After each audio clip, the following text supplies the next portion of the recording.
la unidad nacional en pro de la paz y la seguridad en el Ecuador. La revista de Opinión Democracia presenta una edición especial este lunes 23 de diciembre del 2024.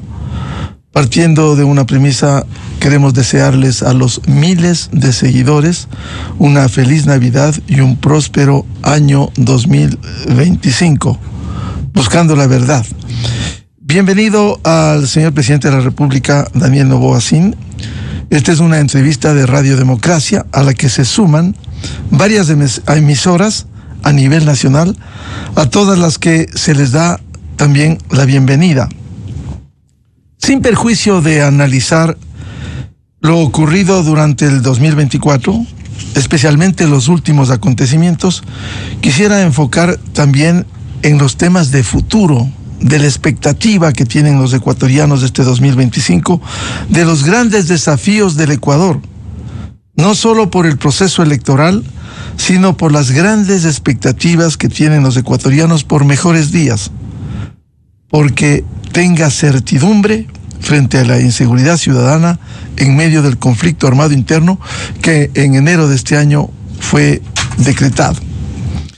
Certidumbre en los servicios básicos, parte tiene que ver con los gobiernos autónomos descentralizados, pero también del gobierno nacional, como la provisión de energía eléctrica, partiendo de un hecho, que hay responsabilidad, como lo hemos repetido en la radio, de todos los gobiernos. Por cierto, hay que dar la dimensión: gobierno de un año, un mes, gobierno de 2 años y medio, gobierno de 4 años y un gobierno que tuvo 10 años en el poder y que lamentablemente para el país, con todos los recursos que manejó, no pudo por lo menos sentar las bases para una matriz energética equilibrada, una infraestructura bien mantenida, una inversión suficiente, no la insuficiente que ha habido durante los últimos años, un marco legal actualizado y no obsoleto que hubo que hacer durante el último año.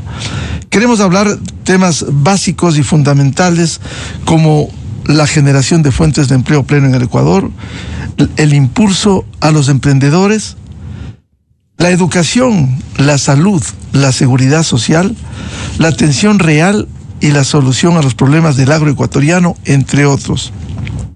Más allá de un proceso electoral en el cual se busca cosechar réditos entre los actores a costa de la confrontación electoral que no construye, sino que busca la destrucción del contrario, y no sembrar esperanza en los ecuatorianos con planteamientos claros de soluciones.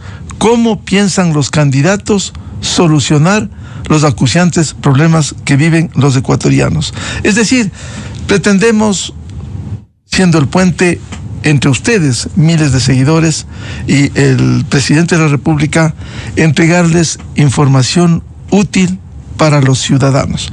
Quiero empezar, luego de la bienvenida al señor presidente, con un tema de coyuntura: la desaparición de los 4 chicos, Josué, Ismael, Saúl, Steven, en el sur de Guayaquil.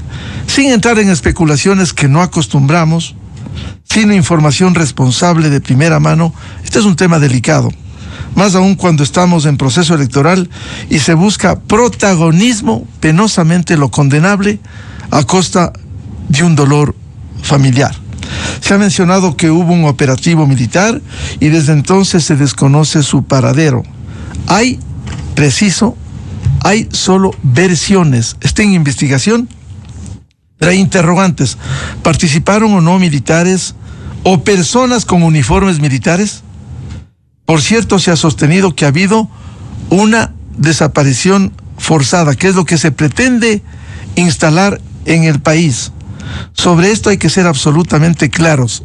Y con esto empiezo, señor presidente. ¿Cuáles y qué disposiciones ha dado usted para dar con el paradero de los chicos, más allá de las especulaciones que se hacen? Caiga quien caiga, sea militar, sea policía, sean civiles o quienes fueran los implicados, tiene que encontrarse a los responsables y, por cierto, primero a los niños. Muy buen día, señor presidente. Buen día. Sí, nosotros estamos del lado de la justicia. Y haya sido un civil un cura, un policía, un militar involucrado, al final del día la gente necesita respuestas. No vamos a encubrir a nadie. Nosotros vamos a defender nuestros principios, y el principio de la justicia social, es uno de los esenciales. Hasta ahora, lo que hemos visto con participación de Fiscalía es que se están recabando las pruebas, se está analizando en qué periodo hubo un operativo militar, en qué periodo desaparecieron. Pero le he solicitado yo personalmente también a la Fiscal General del Estado que se involucre, y todas las personas que estuvieron directa o indirectamente involucrados en esos días y en esas horas de operativos tienen que dar declaraciones ante Fiscalía. Nosotros estamos del lado de la justicia, nos solidarizamos con las familias de los chicos, y hasta el final no descansaremos hasta tener las respuestas que se necesitan. Señor presidente, una de las obligaciones en un tema tan delicado y que pasa el tiempo es el manejo de crisis. ¿Cuáles han sido sus disposiciones para que haya un oportuno y activo manejo de crisis? Bueno, he conversado directamente con las Fuerzas Armadas, con el ministro de Defensa, he hablado personalmente también con la Fiscal General del Estado, y tiene que haber completa colaboración de todas las instituciones del Estado. No pueden esperar, no pueden atrasar absolutamente nada. Esa es la disposición de parte del presidente de la República, y así lo vamos a mantener. Señor presidente, preocupaciones vistas desde afuera. No olvidemos que estamos en un proceso electoral, y tengo en mis manos en redes sociales un portal, La Historia, que observa que se haya utilizado esto por actores políticos que están en campaña, que van a participar en las elecciones legislativas, y el alcalde de Guayaquil, debo decirlo, un post que puso en donde recrimina a este candidato a la legislatura y le dice: como hizo público, te equivocaste, y públicamente observo, deja a la familia en paz, y cualquier ayuda hazlo en voz baja, no politices, no puedo hacerte el reclamo en privado porque tu video fue público. Esto fue, de acuerdo con el portal Historia, fue eliminado, pero debo decirlo, en general, para que no se utilice el dolor de una familia, presidente. Sí, me parece vergonzoso lo que ha hecho el candidato Patiño, especialmente viniendo de alguien que ha tenido escándalos como los pativideos, que ha tenido escándalos por la narcovalija.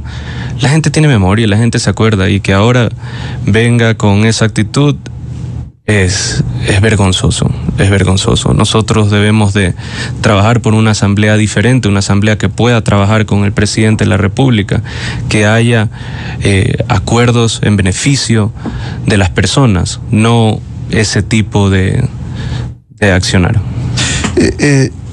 Para pasar a otro tema, señor presidente, la disposición es que ojalá mucho más pronto, mejor, se despeje estas inquietudes, y sea quien sea, si aquí hay militares o policías involucrados, el bloque de seguridad lo ha anunciado este sábado, tendrá que investigarse y castigarse con todo el rigor de la ley. 100%, con todo el rigor de la ley.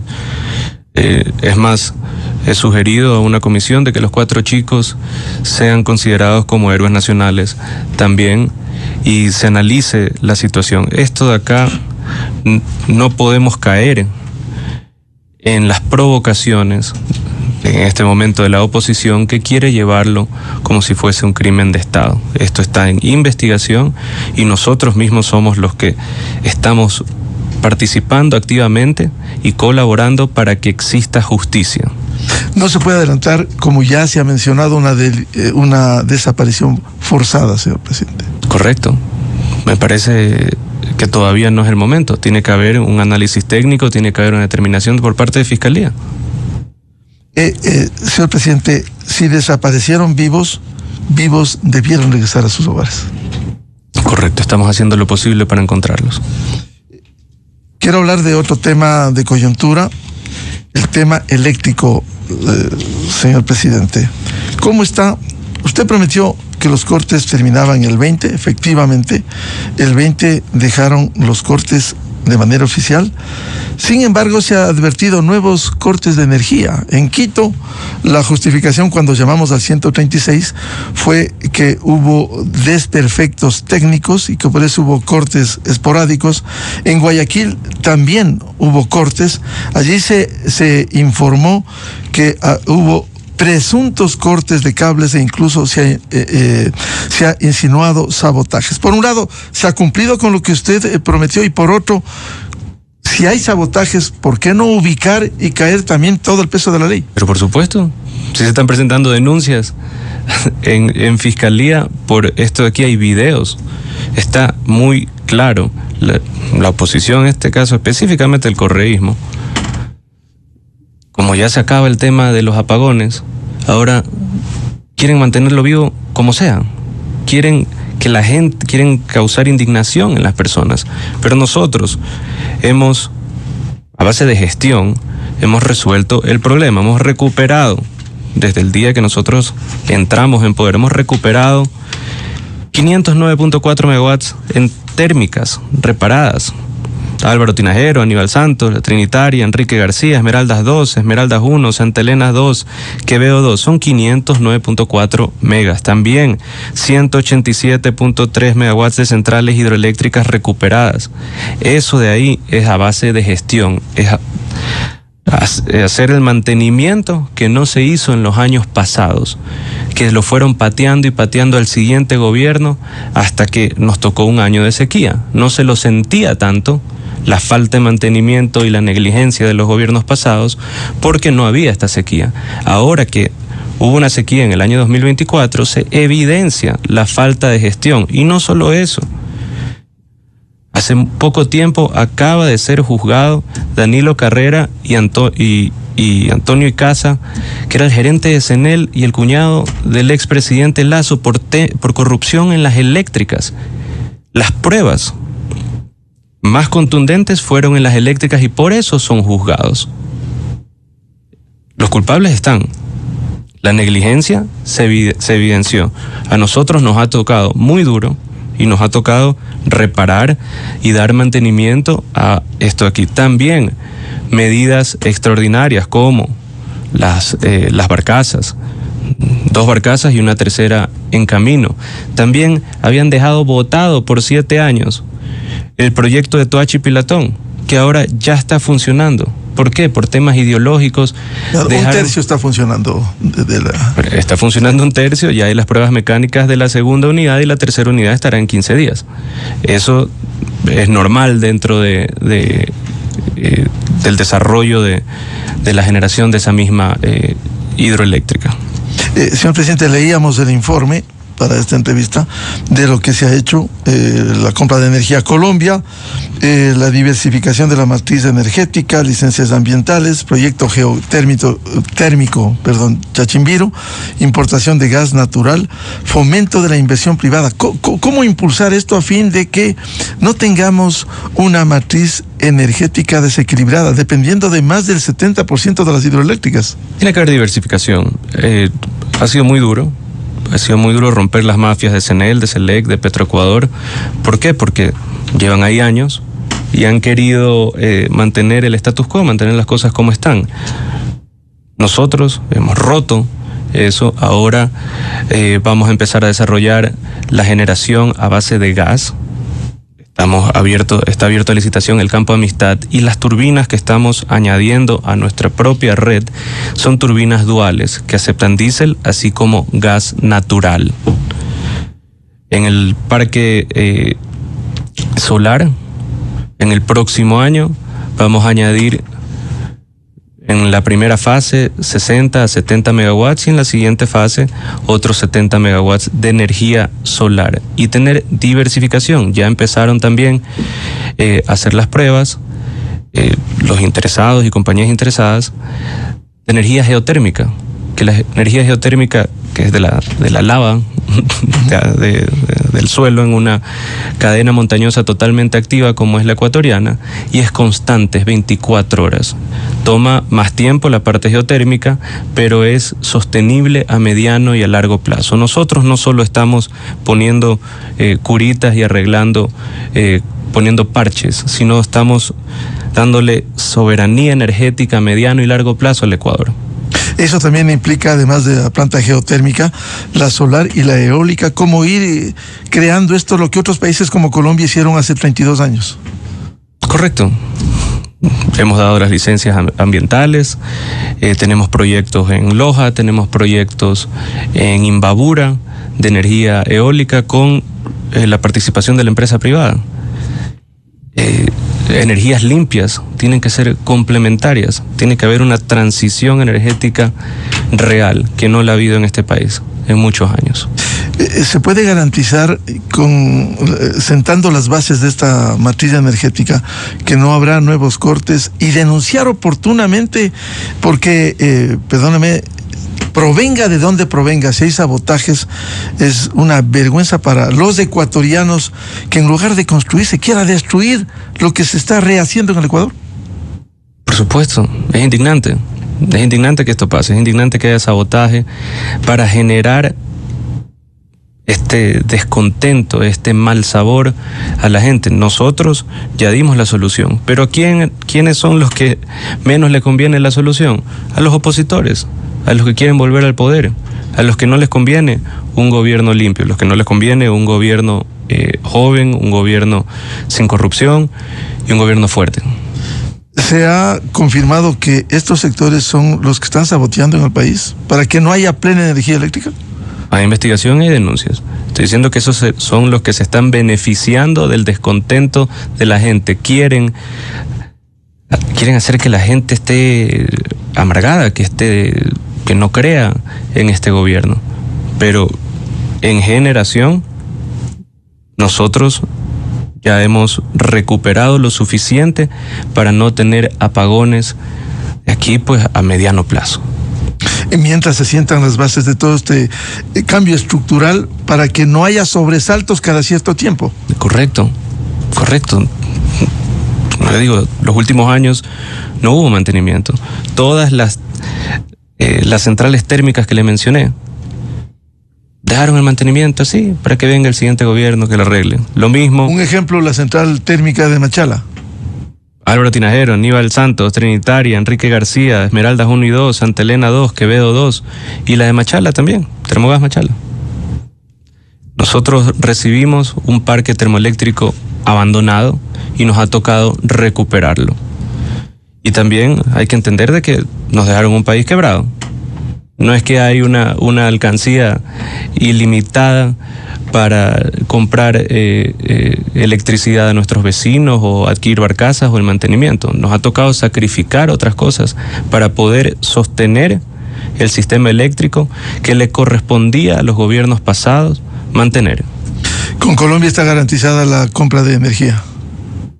Bueno, con Colombia hemos tenido una relación fluida, continuamos comprando. En el caso de que ellos tengan algo extraordinario, un caso extremo de sequía, allá ellos reducirán la venta. Pero cuando ellos tienen sequía, el Ecuador les sobra agua.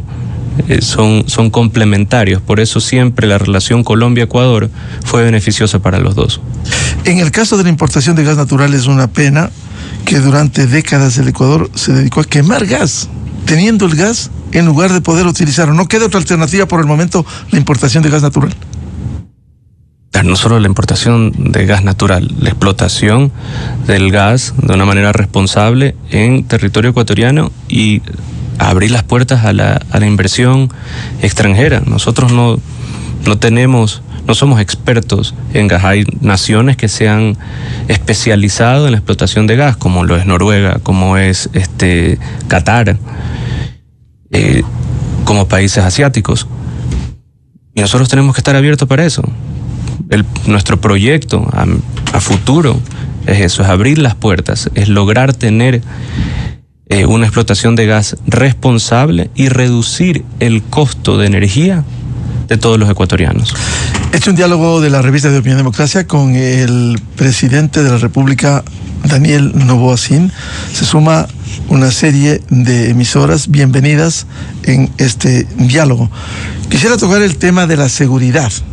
Usted llegó al poder y a comienzos de este año se vio abocado frente a hechos como la toma de televisión de declarar el conflicto armado interno. Para el 2025, ¿cuál es el plan? ¿Cómo lograr más recursos del exterior? Porque esto va a ser muy difícil cuando hay de por medio el crimen transnacional organizado, la delincuencia, el narcotráfico e incluso la narcopolítica, porque ha sido evidente que actores políticos se han identificado con esos sectores.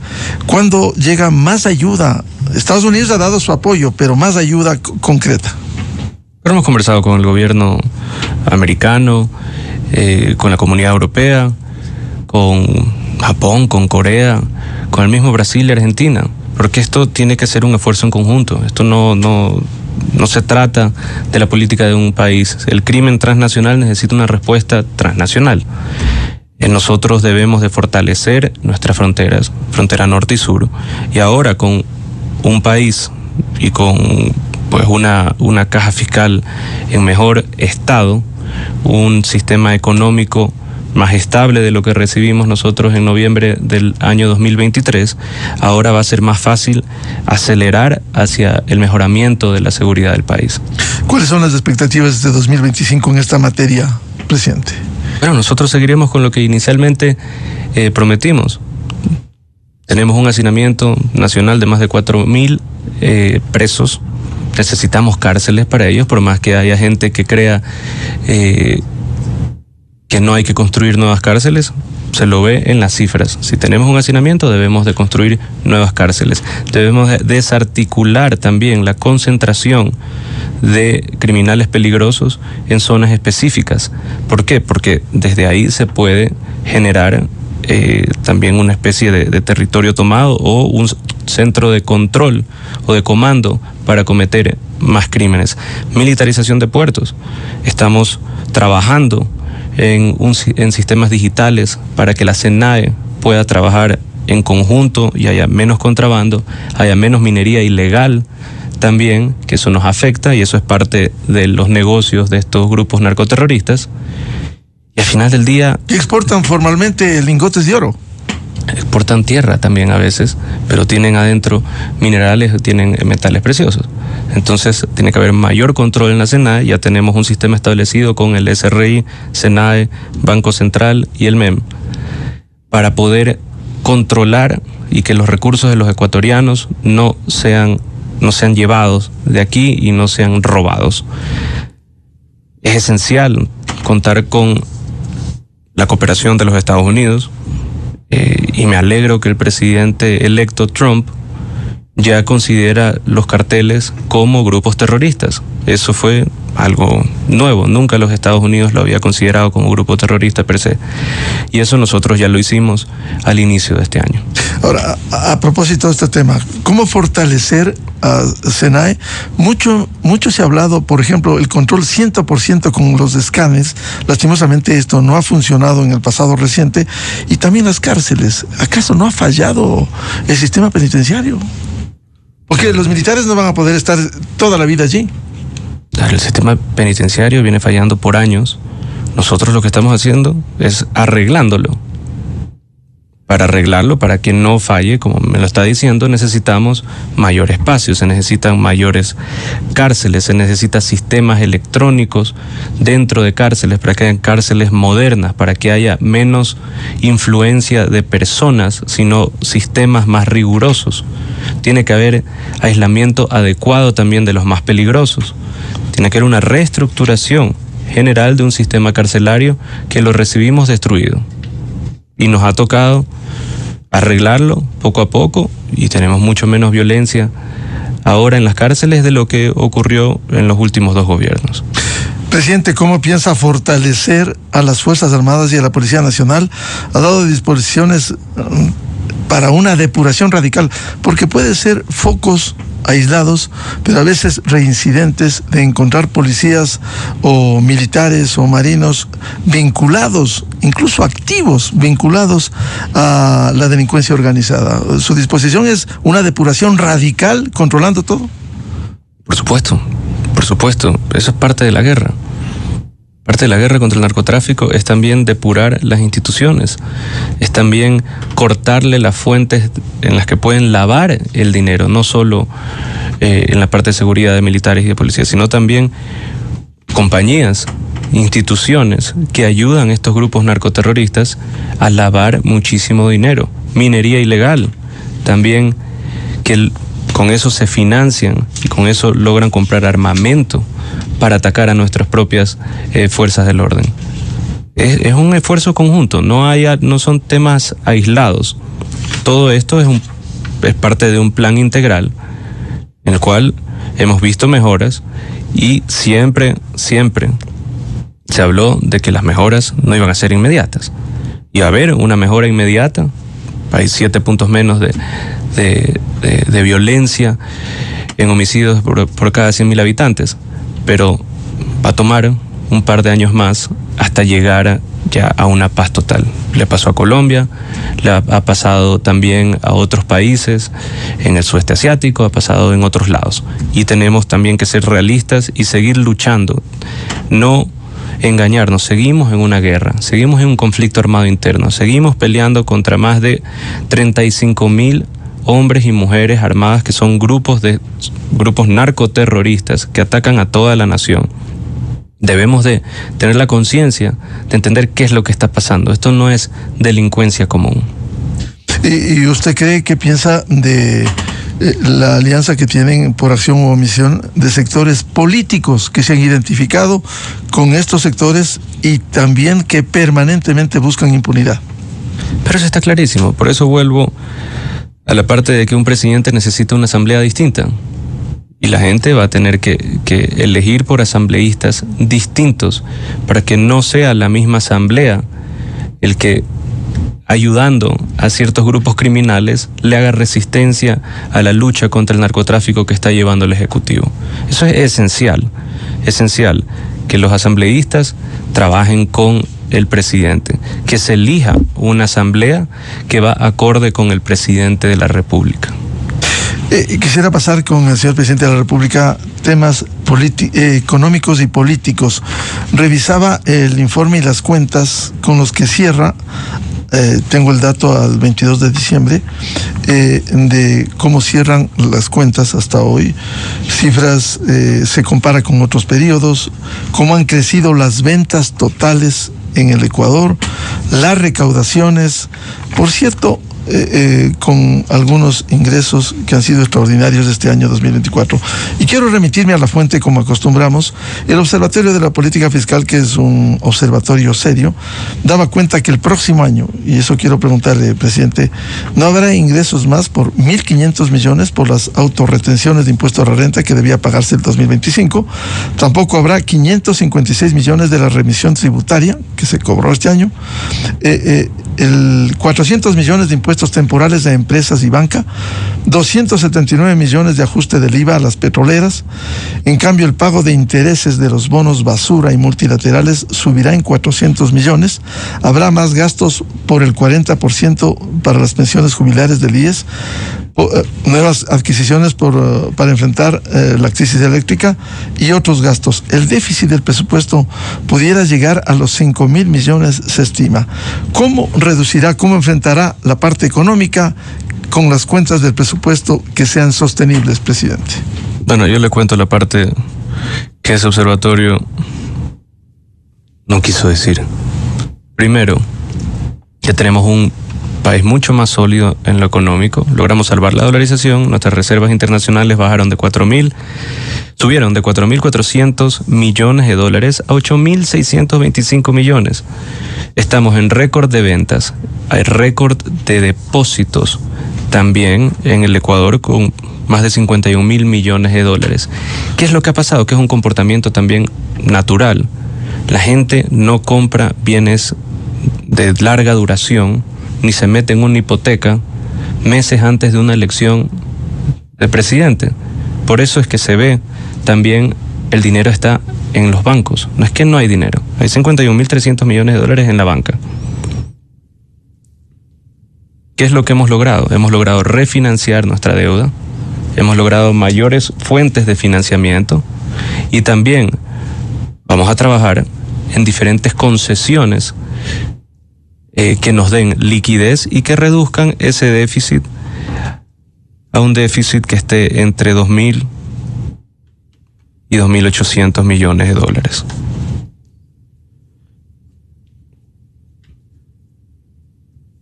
¿Cómo recibimos el país? Lo recibimos con un déficit proyectado de 10.000 millones de dólares. Entonces, de nuevo, toca ir corrigiendo, toca cambiar el comportamiento también, la recaudación, toca enfocar a los beneficios netamente, que se den beneficios a empresas cruzados con el empleo nuevo generado. Y seguirá siendo nuestra postura. Ya logramos enderezar el barco, ya logramos también evitar un colapso total de la economía ecuatoriana, y ahora el próximo año tendremos mayor liquidez para inversión pública, tendremos con seguridad, tendremos concesiones importantes que le darán liquidez y le darán ingresos al Estado, y ya un periodo de 4 años que le dé mayor tranquilidad al consumidor, así mismo como a las empresas. ¿Qué tipo de concesiones se está pensando en concretar, presidente? Estamos en negociaciones para gas, el Campo Amistad, asimismo ciertas concesiones petroleras abiertas a la inversión extranjera, y de esa manera poder tener dinero fresco para la economía. No simplemente el de adentro darle 1000 vueltas, sino tener ingreso adicional de parte del exterior. Presidente, en el tema económico se ha hablado, y un diálogo aquí con el ministro de Economía y Finanzas, de la nueva reforma tributaria 2025. No va a haber una nueva reforma tributaria el 2025. No. O sea, nos mantenemos como está. No va a haber reforma tributaria. Ya. Es decir, se descarta un impuesto al patrimonio, cualquier tipo de... No va a haber una reforma tributaria. Lo que habló, que a veces pues se saca de contexto las cosas, el ministro de Economía, es que a largo plazo tiene que haber ciertas reformas tributarias para volver más transparente la recaudación, pero no un incremento de impuestos. ¿Y pensaría en unificar, por ejemplo, la SENAE con el SRI para fortalecer al primero y evitar tanta pérdida por el contrabando que usted ya se refirió? Hemos reducido el contrabando, los números de la SENAE lo pueden describir, inclusive con tratados de libre comercio con China, que es nuestro principal origen de importación. Con eso, o sea, con menor tributo y menor recaudación de parte de bienes de China, hemos logrado tener mayor recaudación en la SENAE que el año pasado. Eso de ahí ha sido una labor titánica de parte de la SENAE, y pienso que debería mantenerse separado el SRI y la SENAE, pero trabajando en conjunto en sistemas integrados. Presidente, a lo económico está vinculado necesariamente la política social. ¿Cómo responder a las inquietudes de los grupos prioritarios? Una de las líneas ha sido el fortalecimiento de la desnutrición crónica infantil, cómo combatirlo, pero también, y hay proyectos que están empolvados en la Asamblea Nacional, la atención a las madres lactantes y su facilitación laboral. ¿Cómo enfrentar el problema social, presidente? El problema social se lo enfrenta primero con empatía, segundo con dinero. Necesitas tener las dos cosas. Puedes tener toda la empatía del mundo, si no tienes dinero, es difícil. ¿Por qué? Porque toda inversión social es a largo plazo. Estás invirtiendo en las personas, estás invirtiendo en los niños. Nosotros, no solo en nutrición crónica infantil, hemos pagado también deudas históricas que nos dejaron como regalito. Pagamos la deuda a los maestros comunitarios, transferimos más de 2.600 millones de dólares al Seguro Social, dimos más de 30 millones de dólares al ISFA. Todo eso eran deudas históricas que también afectan lo social. Las familias de los militares también son importantes. Los maestros comunitarios son importantes. Muchos de ellos no llegaron nunca a ver este día. Murieron en el intento de recibir su pago. Pero las familias ahora lo van a recibir. Más de 6.400 maestros comunitarios. Muchos de ellos ya son mayores de edad, son abuelos, Y eso afecta a toda su familia, porque sus hijos, sus nietos, en algunos casos hasta bisnietos conocí, ven que ya existe justicia en este país con sus abuelos y con sus bisabuelos. Toda esa parte responde también a una política social. El MIES, el fortalecimiento del MIES, los pagos atrasados que había a Solca y a la Junta de Beneficencia, todo eso se tenía que hacer, y parte de esos pagos vino del esfuerzo de un gobierno con corazón y con empatía para poder hacer lo justo, para que se haga justicia, y todo en el primer año. El primer año tenía que ser así, para que podamos tener los próximos años y podamos tener un futuro de progreso, un futuro de desarrollo, un futuro de mayor empleo, un futuro de justicia.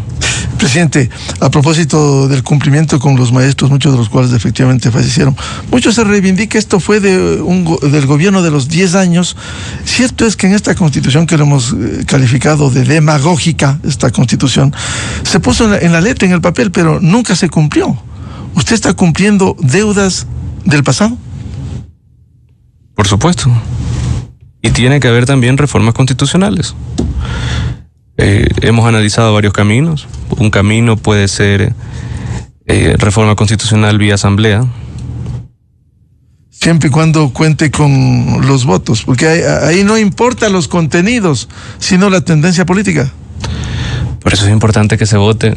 Las personas que quieren votar por un presidente, que voten por sus candidatos asambleístas.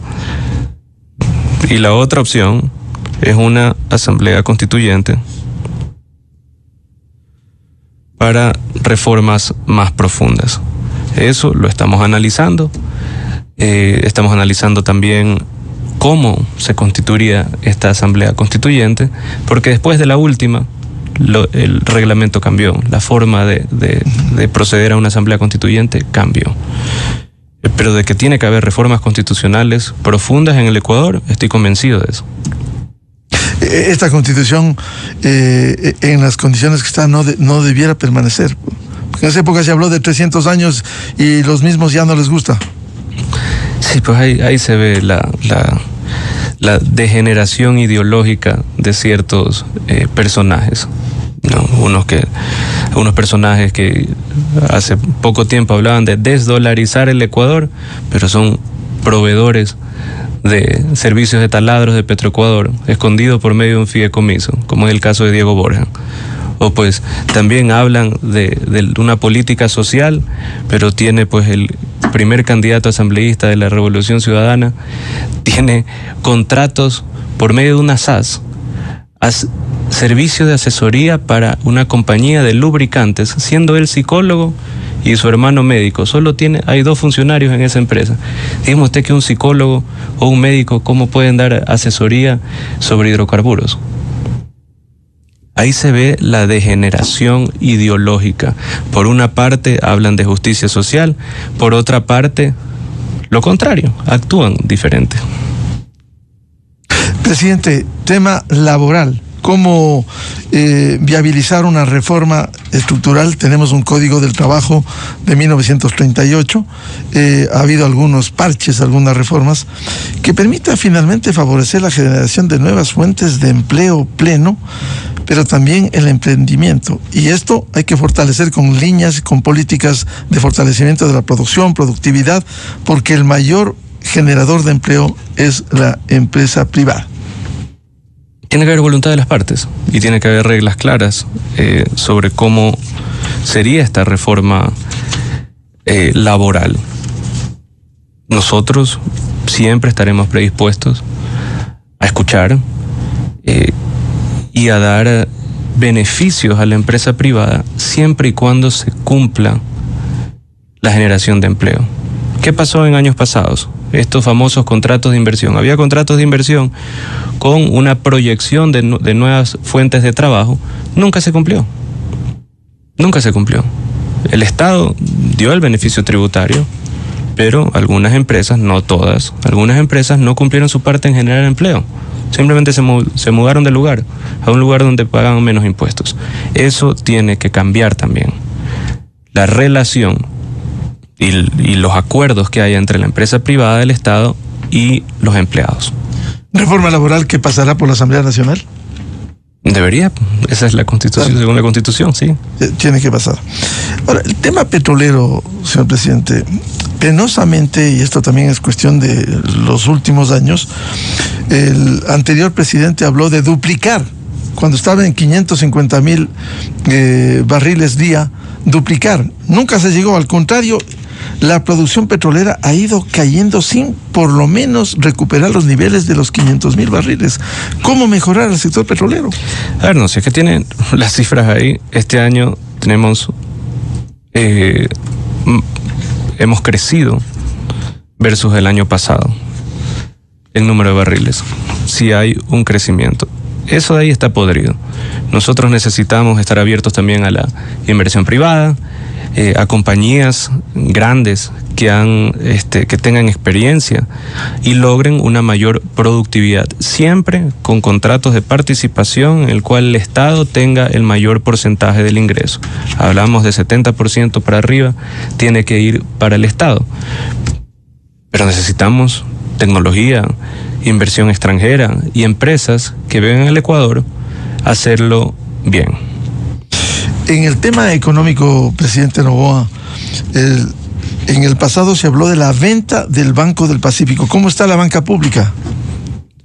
Bueno, está muy bien. Ahorita es el banco que más utilidades tiene a nivel nacional. Ahí vemos también la diferencia de lo que era un gobierno dedicado pues a darle beneficios a ciertos banqueros y otro que lo que hace es que trabaja todos los días para que el banco, que es de todos los ecuatorianos, tenga mayor utilidad, haya mayor cantidad de recursos para todos los ecuatorianos. Eso es lo que hemos logrado. Y por si acaso aparezca por ahí algún sufridor a decir que no, que es porque estamos en crisis, es imposible. Si estás en récord de depósitos y hay menos utilidad, eso es simplemente gestión. Eso es gestión comercial y eso es gestión administrativa. Pero no puede ser... En la banca privada. En la banca privada, si tienes récord de depósitos y están haciendo menos dinero... Eso ya es cada uno, pues, decisiones capaz mal tomadas. Es decir, el Banco del Pacífico seguirá en las condiciones actuales. El Banco del Pacífico seguirá en las condiciones actuales, que es hacer la mayor cantidad de dinero y recursos para el beneficio de los ecuatorianos. Presidente, ¿cómo piensa enfrentar el problema grande del seguro social ecuatoriano? Nosotros periódicamente venimos luchando porque haya una reforma estructural. Aquí ha habido algunos ejercicios, consultorías. Al presidente anterior le presentaron una propuesta para el debate, para fortalecer el fondo de pensiones, con una circunstancia, porque el país debe recordar, en el gobierno de los 10 años, 4 años se dejó de aportar el 40% para las pensiones y le generó un hueco.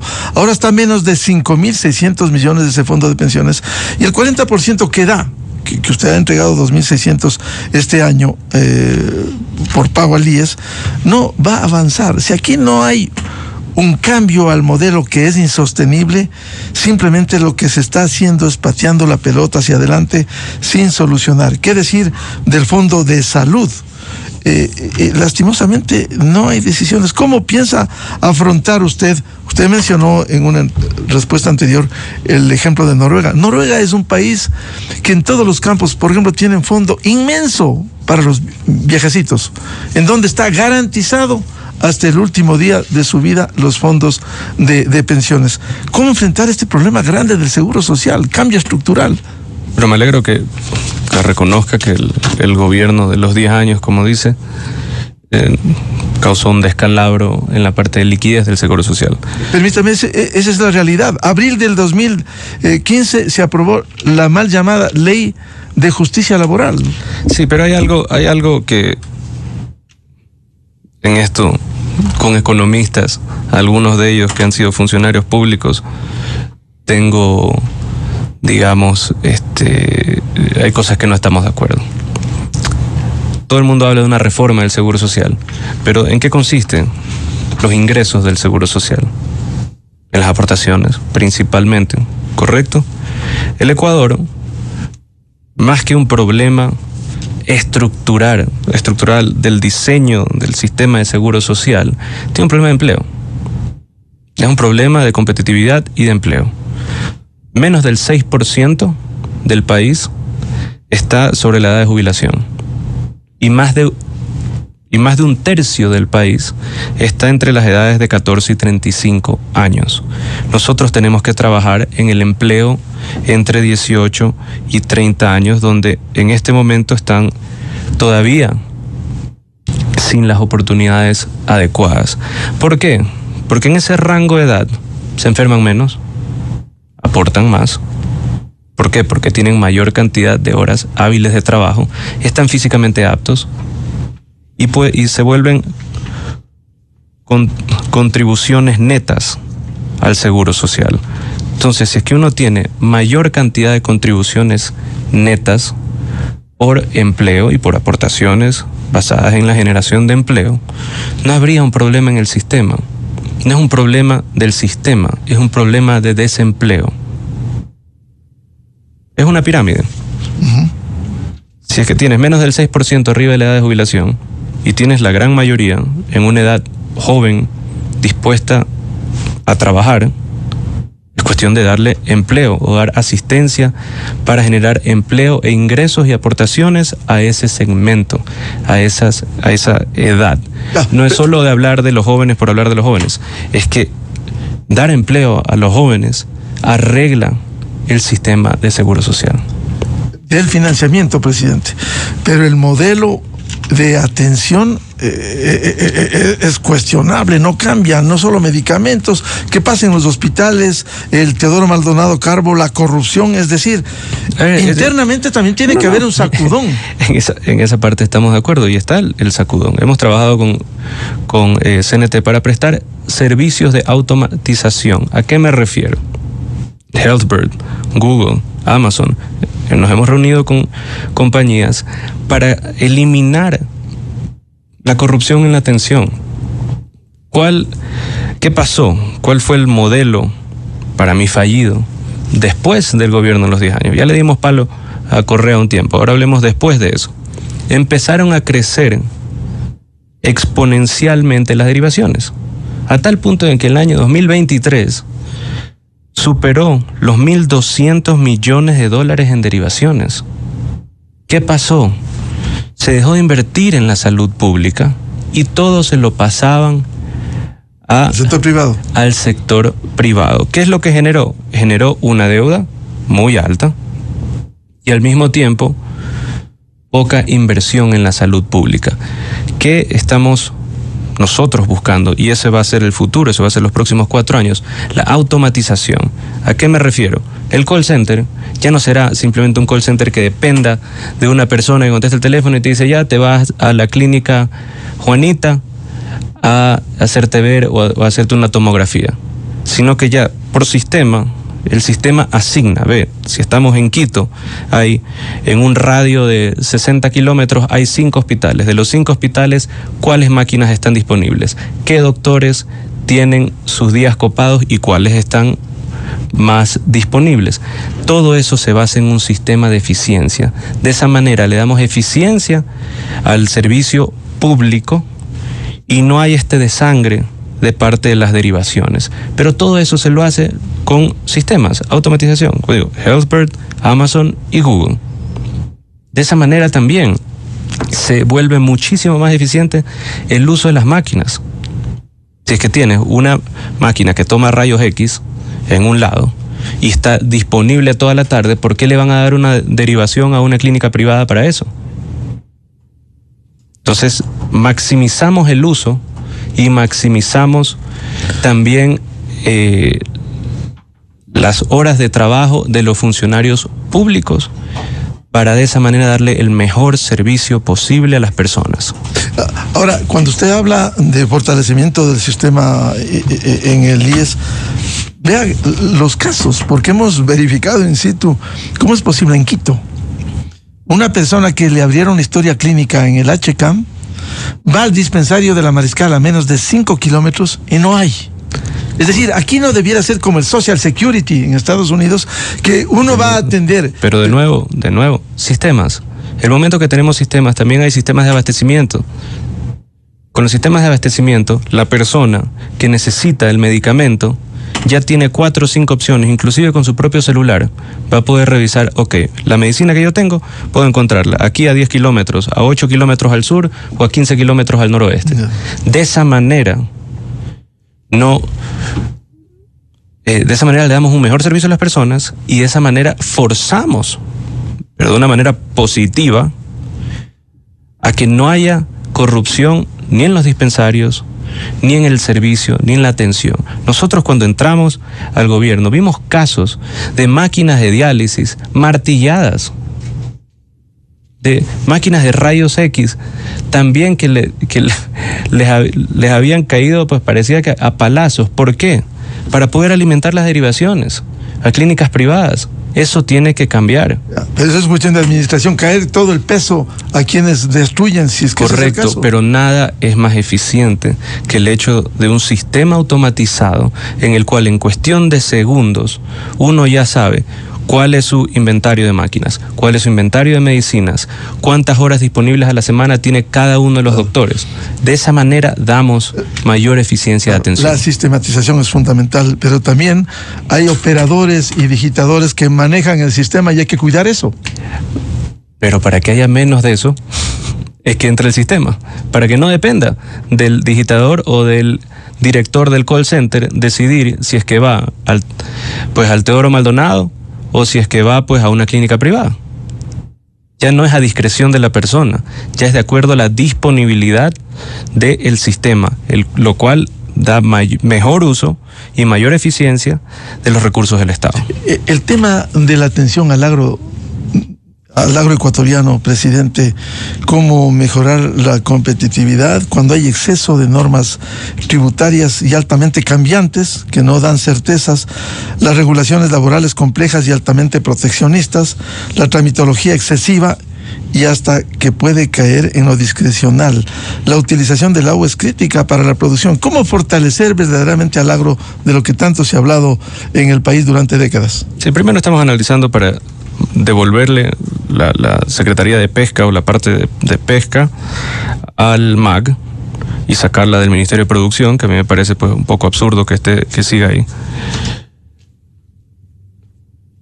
Segundo, tiene que haber un sistema nacional y un inventario nacional de tierras con análisis y valores reales de el tipo de tierra. ¿Por qué? Porque eso también vuelve mucho más eficiente los préstamos, vuelve más eficiente la entrega de semillas, la entrega de insumos. Si es que uno está en una zona y viene un pequeño agricultor y él dice, no, yo soy maicero, pero le hacemos el análisis de suelo y resulta que ese suelo no da para maíz, el Estado está dispuesto a cambiarle el producto con nueva semilla, con financiamiento de un producto que sí vaya a hacer dinero, porque si no, sigue pasando lo que ha pasado en este país.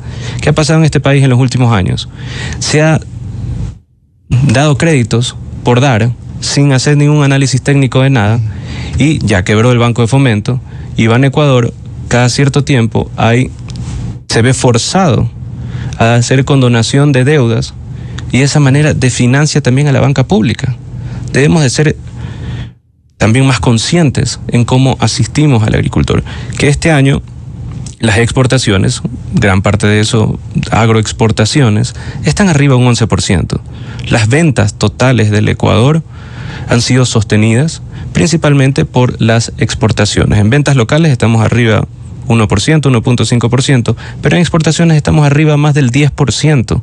¿Qué ha hecho eso? Ha hecho que estabilice también la economía, que la balanza de pagos mejore. Hay más dólares ingresando y menos dólares saliendo para importaciones. Hay mayor estabilidad, hay mayor depósitos.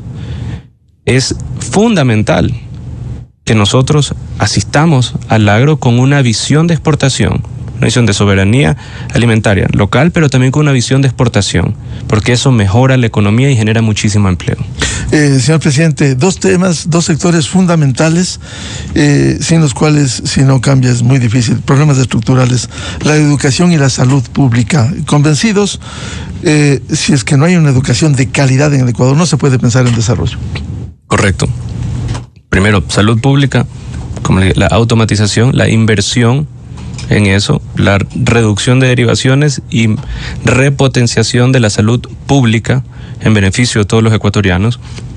Y en educación tiene que existir la asistencia y los beneficios tributarios a empresas privadas que quieran donar a la educación. De esa manera, que haya un financiamiento adicional externo, un ingreso externo para poder darle mejor educación de calidad verdadera a nuestros niños y a nuestros jóvenes. Escucharlos, entender cuál es la demanda. Hoy en día hay demanda para carreras universitarias, pero hay muchísima demanda para carreras técnicas y sistemas duales. De esa manera empatamos no solo la educación y capacitación, sino con oportunidades de empleo reales. Porque educar solo por educar, para que el día de mañana esté desempleada una persona, se vuelve un problema para el Estado, se vuelve un problema de inseguridad, se vuelve un problema de depresión para ese joven. Y nosotros tenemos que darle la garantía de que puedan tener una mejor vida. ¿Y cómo es eso? Con educación técnica, con sistemas duales y con ocupación efectiva. Presidente, partidario de una reforma político-electoral para cambiar este sistema corrupto, sin mayores controles, cuando incluso hay sentenciados que no tienen derechos políticos y que siguen incidiendo en el país. No, pues hay de todo en este país, eso sí debemos de cambiarlo. No digo que hay un candidato a la vicepresidencia de la República que tiene un contrato por medio de un fideicomiso con Petroecuador, le alquila un taladro y es candidato a la vicepresidencia de la República. Hay barbaridades como esa que se ven y se sienten a diario, que yo no estoy de acuerdo en lo absoluto. También en el caso AAA de contrabando de combustibles, hay 5 involucrados que, como son candidatos suplentes a la asamblea, no se los puede procesar. La fiscalía está con las manos atadas y no puede procesar a gente que está comprobado que hay indicios de un acto criminal. Presidente, política internacional, acuerdos comerciales, relaciones con Estados Unidos y la nueva administración Trump. ¿Espera tener muy buenas relaciones con el presidente electo? Sí, espero que sí. Tenemos buen contacto con miembros de lo que van a ser la nueva administración y estamos viendo esa relación con optimismo a futuro. Y ojalá nos pueda ayudar y podamos trabajar en conjunto para darle mayor seguridad y mayor sostenibilidad y empleo a nuestra economía. ¿Partidario de viabilizar las extradiciones que ya se aprobó en consulta? Por supuesto, por supuesto. Presidente, ha hecho el escenario, aunque los ministros han sido claros y los procesos, incluso una acción de protección está por resolverse este lunes en las próximas horas, ha hecho los escenarios si es que la vicepresidenta Verónica Abad quedaría encargada del poder mientras usted hace campaña. ¿Cuál es el plan? Partiendo de un hecho, porque el país ha visto con unas declaraciones desatinadas cambiar la política, bajar el IVA, se enredó cuando dijo que iba a dar indulto a quien no puede dar indulto. La Constitución prohíbe por peculado, delincuencia organizada, cohecho, concusión, se ha enredado. Ha hecho el escenario. ¿No fue un error haber escogido a Verónica Abad?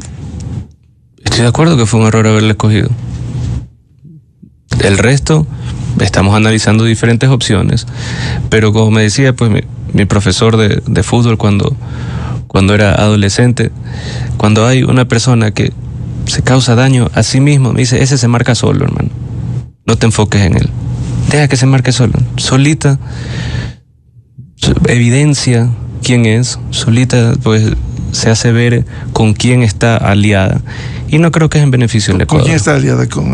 Bueno, ya veremos en los próximos días. Pero creo que ya hay una claridad de que a quién le está haciendo el juego. Y perjudicando a su mismo gobierno.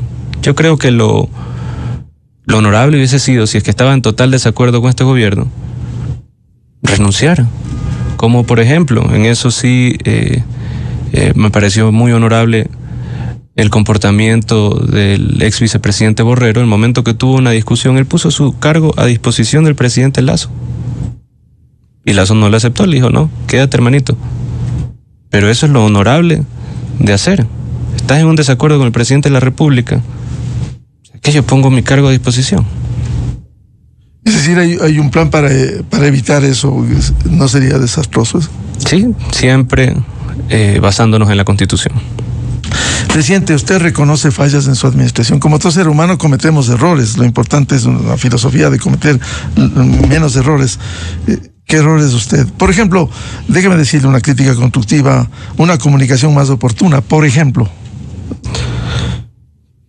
Sí, a ver, hemos cometido errores, como toda administración, de que hemos trabajado incansablemente por la seguridad y la economía de este país y rescatarlo, también, de que nuestros aciertos han sido mucho más que nuestros errores, también, y comunicación efectiva dentro de nuestro sistema de comunicación. Creo que hemos golpeado bastante duro.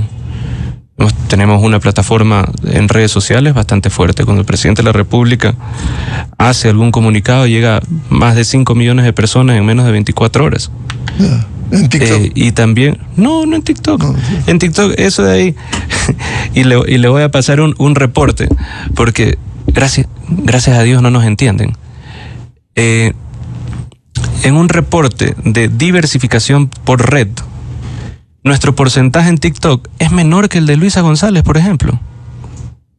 Y le voy a pasar el reporte, usted lo verá. Nosotros usamos todos los canales de redes sociales y nuestro porcentaje de comunicación por medio de TikTok es menor que el de Luisa González. Lo que pasa es que un TikTok de nosotros genera muchísimo más impacto, por más que porcentualmente dentro de nuestro sistema de redes sea menor, igual es mayor a lo que hacen otros candidatos. Nosotros comunicamos por Facebook, nosotros comunicamos por noticias, nosotros comunicamos por Twitter, nosotros comunicamos por Pinterest, también ahora, por Instagram. Es diversificar. Pero el TikTok sirve, es una herramienta específica, más que nada para generar un impacto rápido en edades entre 18 y 25 años. Pero le pasaré ese reporte para que solito lo vean. Comunicación oportuna, libertad de expresión y reformas al reglamento a la ley. Usted publicó los decretos 421 y 461. ¿Sí? ¿Está satisfecho con las reformas al reglamento que ha hecho? Sí, estoy satisfecho. ¿Total apertura en ese sentido? Tiene que haber total apertura, tiene que haber también total apertura a la inversión internacional en medios de comunicación. No puede estar limitada a 4 o 5 personas. Si es que hay libertad de expresión, tiene que haber también libertad de empresa para comunicar. Presidente, para concluir este diálogo, una visión a futuro para que marque, porque la expectativa es qué va a pasar luego de las elecciones del 2025 y cuál es su mensaje. Lo que va a pasar después de un año durísimo, después de un año de luchar contra las mafias, después de un año de darle la vuelta a la economía del país, vamos a tener mucha mayor facilidad en financiar proyectos, en inversión pública. Ya anunciamos la E35, la E25 continuará haciéndose, el quinto puente, la reforma del Hospital del Sur de Quito, el Hospital de Quinindé, desarrollos portuarios, así mismo como control en vías. Viene mucha inversión. Y el mejoramiento a propósito de Quinindé Esmeralda es un desastre. Correcto. Los funcionarios del Estado no tienen recursos para el mantenimiento. Correcto, y necesita el hospital. Necesita el hospital Quinindé. La gente también se enferma en Esmeraldas. Entonces, todo eso son obras que ya sembramos y que tenemos que continuar ahora con una economía mucho más estable. Bien, al presidente constitucional de la República, Daniel Noboa Cine, muchas gracias por atender este diálogo con la revista de Democracia. Y feliz Navidad. El éxito de su gobierno será éxito del país. Su fracaso del gobierno será del país, presidente. Así es. Debemos de trabajar en conjunto y no solo del presidente de la República, de una asamblea distinta. Y un mensaje por Navidad en medio de ya sin apagones. Bueno, hicimos todo lo posible y estamos orgullosos de lo que hemos logrado, de darle una Navidad y un fin de año y un feriado bastante largo a la gente sin apagones, para que puedan tener paz, tranquilidad y tengan ese momento de reflexión que tanto se necesita en este momento. Muy amable, presidente. Muchas gracias. 8:32 minutos en el territorio continental ecuatoriano. Vamos a una pausa, volvemos para hacer un análisis de esto con el analista Juan Rivadeneira sobre estos contenidos para que le vaya bien al país. Desde 1984 con Gonzalo Rosero. la revista de Opinión Democracia. Siempre líderes, siempre confiables. Enseguida